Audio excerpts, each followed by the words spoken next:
Do you block it out? I mean, don't think I you block it must out. read these things and you see your name But it's not- associated but with it's these not- but it's not horrendous real. crimes. But it's not real. I understand. It's false. But you're able If what to they were, just if what feel every Aikido, fucking bullet if perfectly? what they were saying was true, it would bother me. Yeah. But genuinely, because I know it's all garbage, it's all lies, it doesn't, it's water off a duck's back. And maybe my obsession with truth is obsession, I don't know if that's the right word, but because I believe I'm talking the truth and because I believe the current war we're in is genuinely one of truth against deception and lies, that's their only weapon. Sure. That's their weapon is Sure. deception and lies. So everything they say is a lie. So it doesn't really affect me. And I will sit and say that. But I know for me it's painful when I'm not seen. Like my goodness isn't seen, right? Like it's painful, or people misrepresent the things that I say, or judge me because of my association with you. Like it's painful. I'm not seen. Correct. Right? And that can make me angry and maybe cause, I don't know, some kind of negative reaction within me. And I guess I'm just curious, like, isn't it painful in some way? Like people, because there's a lot of people out there, they don't see you. They don't see your goodness. They only see the dark part of you, or they project their own darkness onto you, or their father's darkness, or Trump, whoever the fuck it is. They project that onto you. In some way, isn't that like? But those people are already paying the price. Because but those people, but for you, I'm saying for you, your inner it doesn't bother me because those people are already paying the price for their ignorance. Their minds are not free. Anybody who sits and watches the news and believes what the news says about me is the same kind of person who believes everything the news says. Right. And if you have two choices in this world, people are talking about the battle I'm in, and yes, I may be spearheading it, I may be at the front of it, but I believe that this war cannot be avoided. You are either at war against the injustice and against the lies, or you're at war with your own mind when you believe they're garbage. It is impossible for a man to believe the crap they want you to believe and be a happy, functioning adult. It's impossible. If you believe the shit that's on the television as a man, you're going to be miserable. So you're either at war with your brain or you're at war with them. Anyone who's going to sit there and go, I believe Andrew Tate is a human trafficker, I have 25 vaccines, I believe in Ukraine. These people are already paying the price because they're already miserable, and I can guarantee everyone who dislikes me is an unhappy person because their minds are enslaved. Mm-hmm. So I don't feel, when someone sits across from me, which has never happened in person, but let's say someone on the internet makes a video about me, right? And these happen. A new Andrew Tate's the worst man ever. I can load up the video and just look at him for a fraction of a second and go, he's paid the price. Right. He's already miserable. If I was that person, then depression would be real. These are fat internet trolls, losers, who can't compare to me in any human metric. They know it, which is why they dislike me. Because anybody who genuinely gets out in the world and looks for truth and looks to be successful and is tenacious and is brave agrees with everything I say. So I don't feel pain when someone sits and says garbage about me because I believe that their mind is already suffering because they're not free. Their mind's not freed.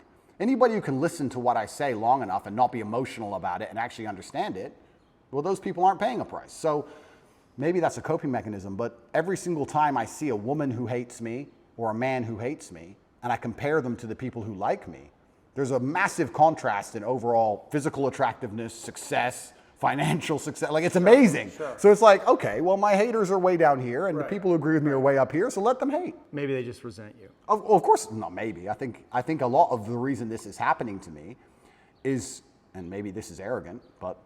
Are you arrogant? I'm with the therapist, so I'm allowed to be arrogant, right? A lot of the reason this is happening to me is because I'm tall and built, muscles and cool cars and, smart. People don't like me. There's people who look at me and go, he thinks he's too cool. Teach him a lesson. There's a massive amount of resentment involved in all of this. Yeah.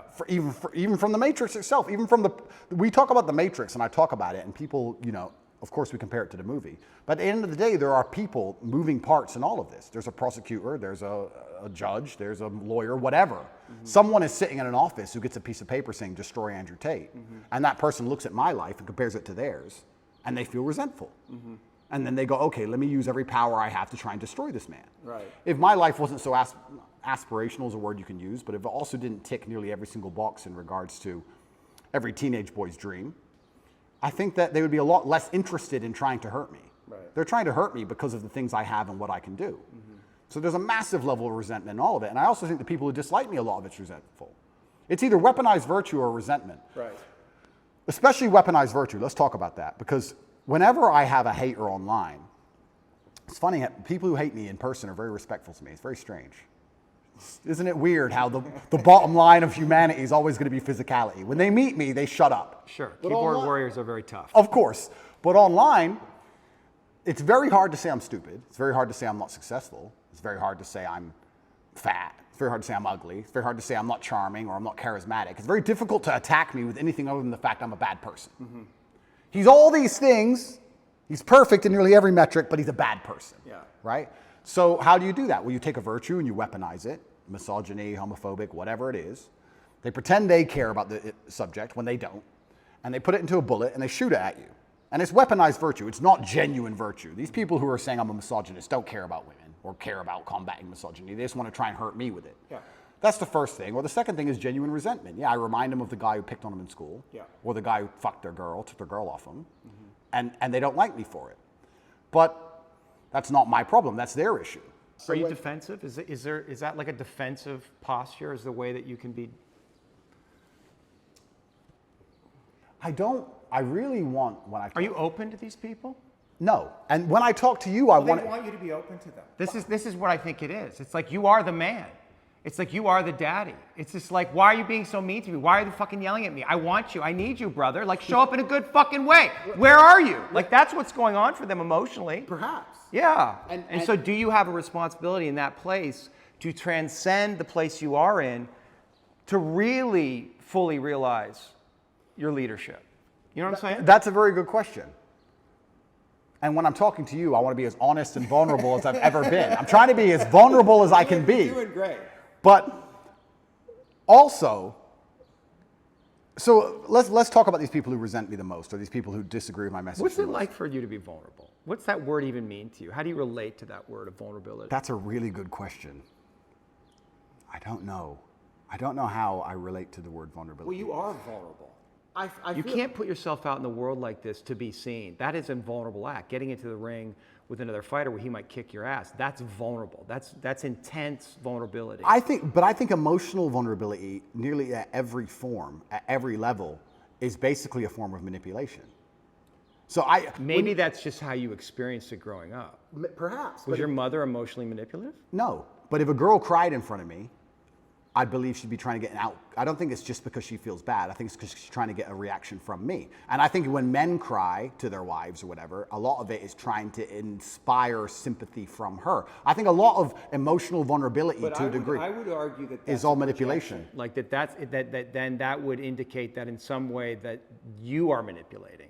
We all manipulate each other. Well, that's what I'm saying. So if you're seeing manipulation in others, that must also exist in you. And I guess that's the question. Is there a way, right? Like, can you actually not be manipulating? And manipulating is a strong word. It has a negative connotation, but like in some sense, trying to control. Because one of the things that I find in this conversation, right? It's like, I mean, I actually think you're going along with my line of questioning really well. Like, you're not trying to control everything, but there is a way, right? That you have a tactic. You're trying to control things. You're trying to get away from something. You're trying to control the conversation on some level. Of course. But what if you gave that up? Well, okay. Give it up. Give it up. I'm trying. I'm trying to be as vulnerable as possible. But when But just the idea of it, right? Like, what would happen if? let's do it. I'm trying my very best. Old habits die hard. But don't worry about the result. Just ask yourself the question, like, what would happen if you let go of trying to control everything? Just feel into what that would feel like. But that goes back to the point about what vulnerability is, because I don't think humans are as emotionally incontinent as they pretend to be. And I believe that when you truly feel pain or truly feel trauma or something really bad happens to you, the result to that is usually silence. I don't think you talk very much at all. So people, you ask me, what is it like to be vulnerable? Well, to me, that's not crying. That's not... I think when anyone's doing that, 99% of the time, it's a manipulation tactic, I believe, personally. Maybe that's just my personal experience. But yeah, maybe. But I think especially with men, I think it's a manipulation tactic when they try and show too much emotion, and women do it as well. And I don't react very well to it. If someone were to sit in front of me and start bawling their eyes out, it's very hard to elicit sympathy from me for that reason. I feel like you get sympathy from me by sitting and explaining to me why something bad happened to you in a logical, calm, stoic manner. If someone starts crying in front of me, I feel like they're trying to manipulate me, and I don't buy it. Or maybe you judge it in them because you judge that in yourself. Perhaps. I mean, it's my human experience, right? And it's my bias. Right. But I'm trying to think of the very few scenarios in which I would ever cry. And I'm thinking, would it genuinely be because I feel so much pain, or if I think it could benefit me or help me? Would I be trying to manipulate somebody? Now, that's not something I'd ever do because it's not my personality and mental frame. But crying is just a physiological reaction to express pain and grief that allows us to release this and to come back to homeostasis. It's manipulation. It's just, well, it can be. It's don't attack me but anymore. it's also a physiological response. Oh, completely. But it's don't attack me anymore. It's I'm the victim, don't attack me anymore. Be. Yes, I cheated on you. It's a shield. And so when we talk about what does vulnerable mean, I feel like I'm being vulnerable now when I'm explaining things extremely logically. You are. That's as vulnerable as I can be. I cannot be the kind of person who's going to cry. But once again, this is my mental model. I haven't instilled. But is that what it means? Vulnerability, cry? I guess vulnerability. What about admitting your weaknesses? I'll admit my weaknesses What right are now. your weaknesses? Then this is so interesting because I will tell you. No, it is because I'll tell you I'll admit my weaknesses, and I will. But now I have to try and identify some because in my mental framework I don't have weaknesses. Right. So now it's like, okay, I am prepared to admit where I'm weak. Where am I weak? Well, I've tried so hard for so long to make sure I'm not weak anywhere. And if I am, I've compensated so heavily in some other way, I don't fail. So it's like, where am I weak? I'm that guy who does not fail. It doesn't matter what scenario anybody's life is in. It doesn't matter if you get dumped into jail. It doesn't matter if you're going into war. It doesn't matter if you're bankrupt. Whatever it is, if someone says Tate's on your side, you feel good. Oh, Tate's here. Ah, Tate, okay. Yeah. He can't even swim, but he's here to he's the lifeguard. Tate doesn't fail. I can swim, but it's an example, right? So I do not fail ever.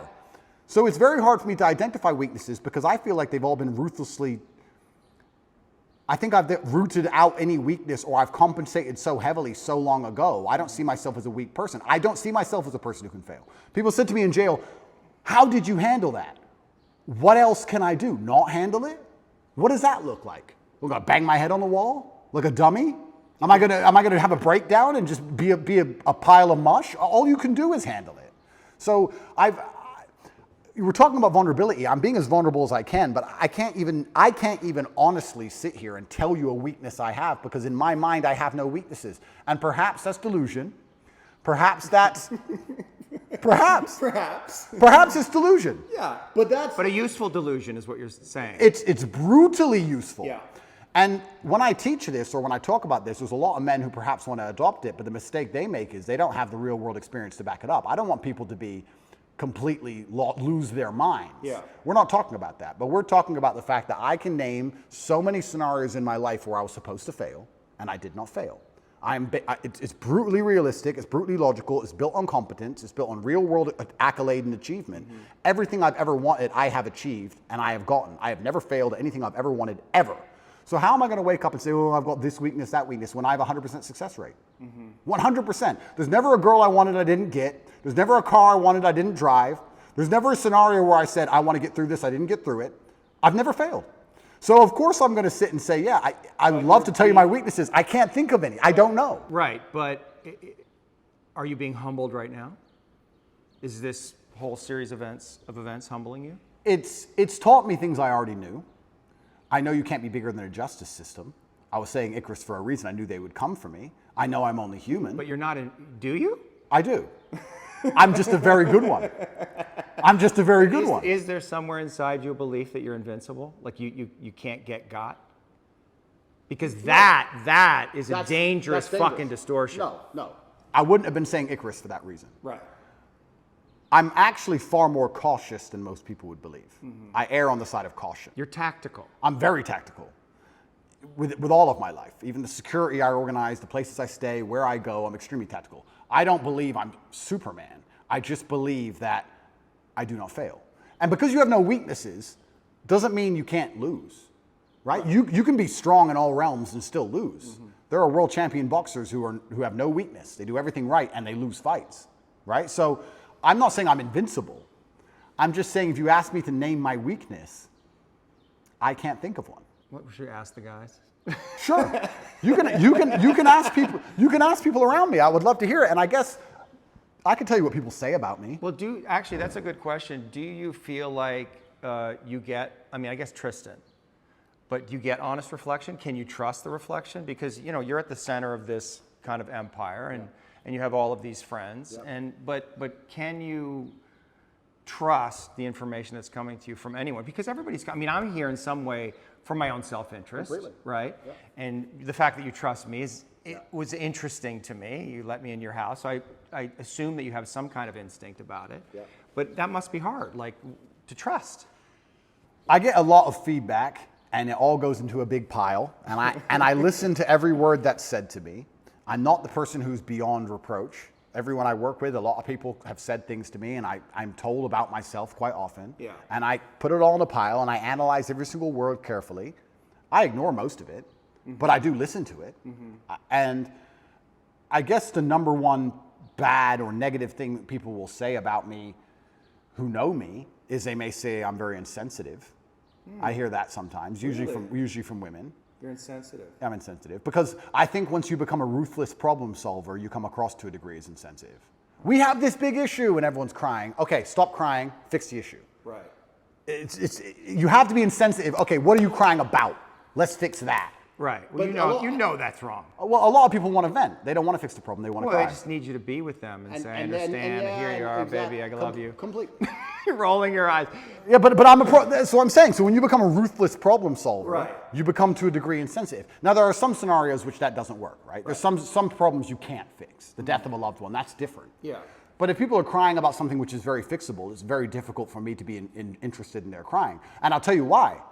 Because if I have a set standard for myself, if I wouldn't allow myself that luxury, it's very hard for me to give it out to everybody else. If I don't allow myself the luxury of being incompetent because of an emotion, then it's very hard for me to look at others and go, well, you're allowed to be incompetent because of your emotions, and you're allowed to be incompetent because of your emotions, and I'll just deal with the struggle of never being incompetent ever, regardless of how I feel. If I have standard for myself, I'm going to implore my standard or imply my standard on others. And if they don't meet that standard, then they're going to call me insensitive. What would you have to give up to become more sensitive, particularly to your women?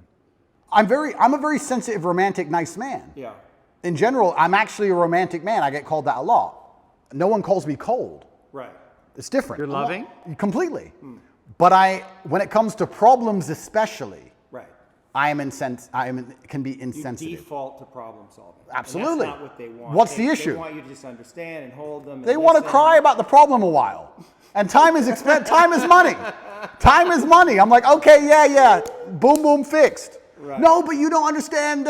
I do understand. Now it's fixed. Shh. Next. Like, right. I think that's just competence. And I think that's genuinely, I think most men are kind of like that. Perhaps I'm just hyper like that. Yes. So I get called insensitive sometimes. What else do people say negative about me?